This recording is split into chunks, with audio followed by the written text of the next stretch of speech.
मुझे फॉलो करें और बाकी के 3 सिद्धांतों का पढ़कर इसका उपयोग करें, समय का सदुपयोग करें। तो हम लोग शुरू करते हैं। सफल व्यक्ति ऐसे काम करने की आदत डाल लेता है जिन्हें असफल लोग नहीं करना चाहते। हालांकि सफल व्यक्तियों को भी वे काम अच्छे नहीं लगते, लेकिन उद्देश्य को याद रखते हुए नापसंद कार्यों से मुंह नहीं मोड़ते। हर सफल व्यक्ति अपने 24 घंटों में ज़्यादा से ज़्यादा उपयोगी काम करना चाहता है। उसकी पूरी दिनचर्या ही समय के सर्वश्रेष्ठ उपयोग पर केंद्रित होती है। माइक मर्डॉक ने कहा भी है, आपके भविष्य का रहस्य आपकी दिनचर्या में छिपा हुआ है। यात्रा आपकी दिनचर्या का एक महत्वपूर्ण हिस्सा है। आज हर व्यक्ति बहुत सी यात्राएं करता है जिनमें उसका बहुत समय लगता है। फ़र्क सिर्फ इतना होता है कि जहां आम व्यक्ति यात्रा के समय में हाथ पर हाथ धरकर बैठता है, वही सफल व्यक्ति अपने बहुमूल्य समय का अधिकतम उपयोग करता है।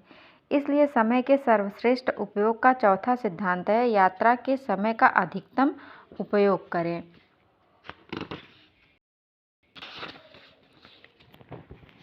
महात्मा गांधी यात्रा करते समय नींद लेते थे ताकि वे तरोताज़ा हो सके। नेपोलियन जब सेना के साथ युद्ध करने जाता था तो रास्ते में पत्र लिखकर अपने समय का सदुपयोग करते थे। एडिसन अपने समय की बर्बादी को लेकर इतने सचेत थे कि किशोरावस्था में जब वे रेल में यात्रा करते थे तो अपने प्रयोगों में जुटे रहते थे। माइक्रोसॉफ्ट के संस्थापक बिल गेट्स यात्रा के दौरान मोबाइल पर ज़रूरी बातें करके इस सिद्धांत पर अमल करते हैं। बिल गेट्स ने तो एक बार अपने गैरेज में अपने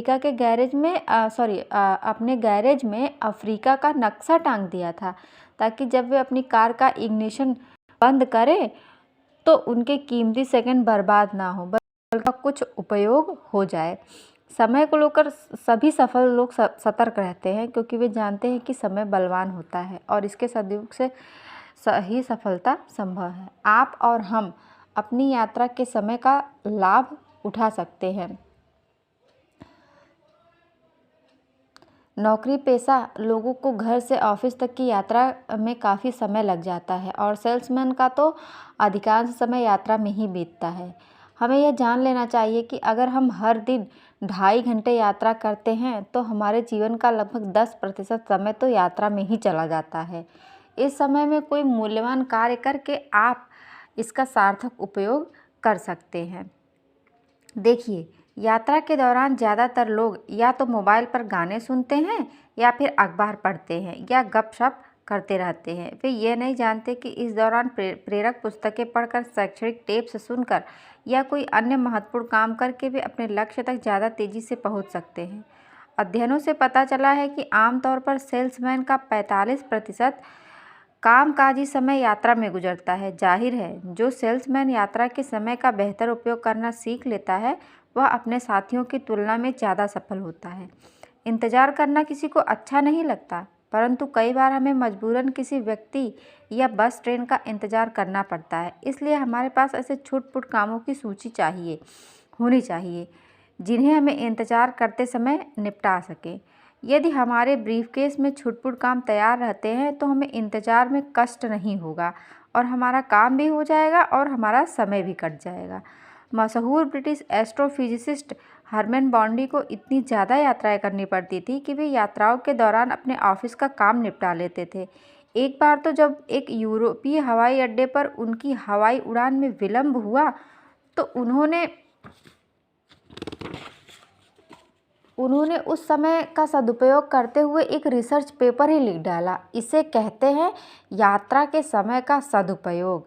जब आपके मन में किसी काम को करने की प्रबल इच्छा होती है तो समय निकल ही आता है। फ्रेडरिक नीत्शे की बात याद रखें, जब किसी मनुष्य के पास रखने के लिए ज़्यादा सामान होता है तो दिन की पोशाक में 100 जेबें होती हैं। समय का ध्यान रखेंगे तो समय भी आपका ध्यान रखेगा। हर दिन समय जो छोटे छोटे अंतराल देता है उनमें बहुत कुछ किया जा सकता है जिन्हें अधिकांश लोग बर्बाद कर देते हैं। है ना कमाल की चीज़। ये बुक्स है टाइम मैनेजमेंट, समय के सर्वश्रेष्ठ उपयोग के 30 सिद्धांत। ये है डॉक्टर सुधीर दीक्षित की।